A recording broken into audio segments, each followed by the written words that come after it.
Hello,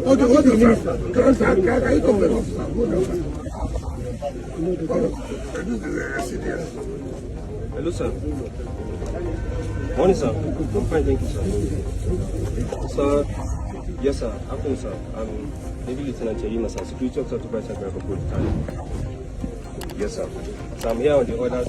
Yes, sir. I'm here on the orders of the admiral. Sir, we mobilized to site a couple of days ago, and then FCT Minister Nyesom Wike speaking with the Chief of Defense Staff during his altercation with the Navy captain. But even though he called the Chief of Defense Staff, he couldn't still help Wike. How did he expect him to stop what was going on? That's intervene in a matter that involves military men. Wike shouldn't have been there in the first place. That's why he's been getting knocks from the former Chief of Army Staff, Buratai. But before we see what Buratai said, let's hear what Peter Obi said. Posting on his verified X handle, he said, Wike versus naval officer, a lesson for national reflection.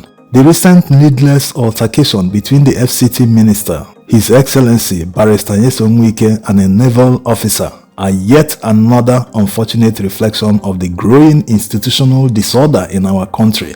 What should ordinarily be a routine civic encounter has, once again, become a national embarrassment. A typical example coming out of a disgraced country. That's in reference to what Donald Trump said.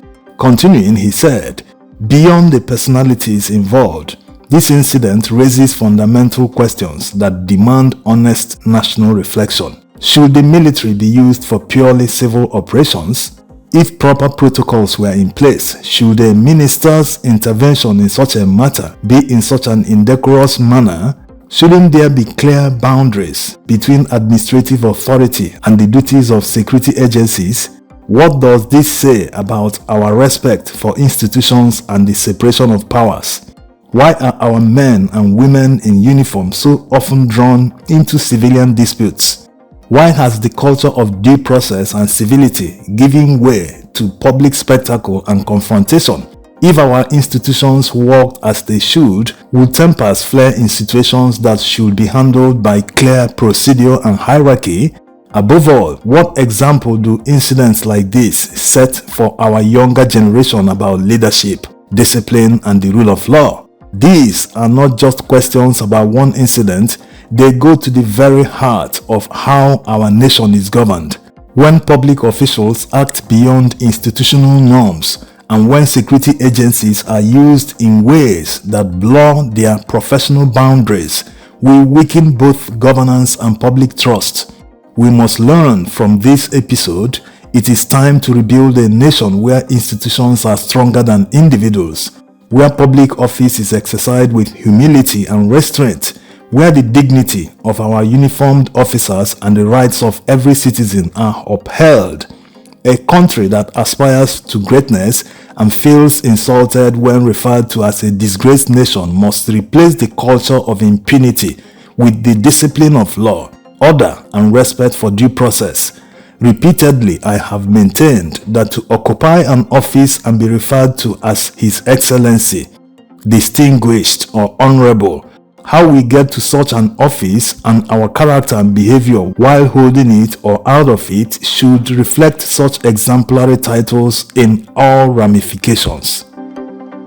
Now, let's see how General Buratai, the former Chief of Army Staff, reacted to what Wike did. On his verified Facebook page, he posted, "Urgent action required as Minister Wike's conduct poses a clear threat to national security."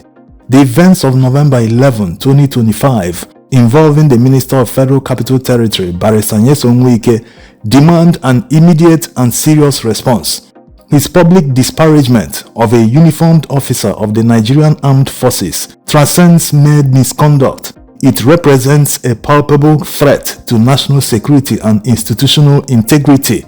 A minister's verbal assault on a military officer in uniform is an act of profound indiscipline that strikes at the core of our nation's command and control structure. It deliberately undermines the chain of command, disrespects the authority of the commander-in-chief, and grievously wounds the morale of every individual who serves under the Nigerian flag. Such actions erode the very foundation of discipline upon which our national security apparatus stands. This cannot be dismissed as political theater. It is a reckless endangerment of national order. This action by Wike is clearly an indication of undermining the federal government's authority. Consequently, Barrister Nyesom Wike must tender an immediate and unequivocal public apology to President Bola Ahmed Tinubu as Commander-in-Chief, the entire armed forces of Nigeria, and the specific officer whose honor was violated. Our nation's security must come first. It is time for decisive action, not politics of military bashing. The integrity of our armed forces demands nothing less. While General Buratai focused mainly on Wike for the way he berated the officer, which was deplorable by the way, P2B kind of balanced his statement. While he reprimanded Wike for his attitude, he also admonished the military for getting involved in civilian matters. While all these statements seem balanced, the reality is this wasn't just a civil matter. According to reports, the hectares of land that Wike came to demolish with 2 bulldozers yesterday is actually owned by military men. This is the 3-star general that sent this captain to protect the land. Following the reports further, it was said that FCT officials came to the site 2 days ago and they presented all the documents to them, including building permits, and they went back. Nothing was heard from them that day. The next day they didn't come until the second day when they started saying that Wike has reallocated the land, and according to rumors, the reallocation was given to friends and associates, including the new INEC chairman. So that was why they moved quickly and said, how can you just reallocate the land to other people? If the report is true, how can the FCT minister just wake up and reallocate people's land? It doesn't make any sense. And you can understand what poor Nigerians suffered in the hands of Wike. All the areas that Wike reallocated and forcefully demolished and chased all of them away, as you can see in these demolition videos in Abuja, people suffered. So this time around, he met his match. Military men own the land, some of them have constructed on the land, and Wike had the audacity, just because of the reallocation he claimed to have made, he had the audacity to roll up bulldozers to demolish people's sweat. How can this be real? How do you just wake up and reallocate someone's land, especially when the person is already developing the land? So there's no way to give the person an opportunity to get back the land, even if it's to pay a sum of money. The person will just wake up and lose the property, lose the land and the building, everything. How does this work? And it was also reported that they told them to go to court. They told Wike and FCT officials to go to court. But a man that always brags about going to court and tells others, hey, go to court if you don't like it, has now been told to go to court. He doesn't want to go to court. And does it mean they never obtain any court order before going to demolish someone's property? It doesn't make any sense. How do these people just render people poor for no reason? Continue pushing millions into poverty. You cannot create wealth. You can't create employment. The people that have suffered to create wealth for themselves, they invest it in a landed property, and one minister will just wake up one day and roll in bulldozers and demolish everything just because he feels he has reallocated all the lands to other people. How does this make any sense? So they just wake up and literally steal something from someone, or just transfer someone's property to another person just with a stroke of the pen. Just because he has the power as the minister, he can wake up and just do this. Literally rob someone of his money. If the person has built a duplex, for instance, with all the high cost of building materials in Nigeria today, the person may have spent up to 50 million naira, and one person will just come and demolish that property. And that's the end. He can never be compensated. He will never get back that money again. It does not make any sense. He has met his match, and this is coming at a time when the government announced by themselves that they arrested 16 officers for an attempted coup. So everywhere is still very hot, and he's doing this to military men.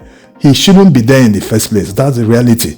Why did he go there? Just to show that force. And he had the audacity to call the CDS on phone. The CDS started speaking to a captain. The thing had degenerated to this level, and he expected the CDS to stop a fellow military officer. He doesn't know that there is nothing like former general or former captain or former lieutenant or former colonel. No. Once a colonel, always a colonel. Once a general, always a general. And by right and by law, a general, whether retired or not, must have an orderly. That's why this captain is the SO to the 3-star general. Besides, the 3-star general is even higher in rank despite the fact that he's retired, but he's higher in rank than the current Chief of Defense Staff. So what did Wike expect them to do? He still feels that his days as governor in Rivers State, he can order anyone to do anything. This is military. There is command structure in the military, whether retired or not. So it's not a matter of saying that this is a civilian matter. It is illegal. And if he had respect for due process, he shouldn't have visited that place. Shouldn't have been in that site physically. No. He belittled himself as the minister. He should have been in his office, consulted all these people on telephone, and settled the matter instead of barging in there and trying to use force. He wants to use force against military men who are armed, people who protect them. And all these are because military men have reduced themselves in the eyes of politicians. That's the reality. If they are not the ones being used by politicians to rig elections, to commit all sorts of atrocities, to intimidate Nigerians, to do anything, literally, politicians use military men as errand boys. So if not, Wike wouldn't have had the mind, the audacity to call a captain a fool. It wouldn't have happened if the military men have not reduced themselves to errand boys, to politicians. So these are the realities of Nigeria today. It is being rumored that they are playing this viral video of Wike in many barracks. So obviously military boys are not happy. Everyone must learn a lesson here. That's if Wike is going to learn any lesson. You know how arrogant he behaves, always on couth. He always believes he's right. But this time around, maybe Tinubu will call him to order.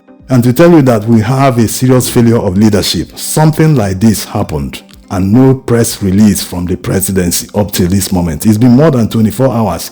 They are pretending as if they've not seen it.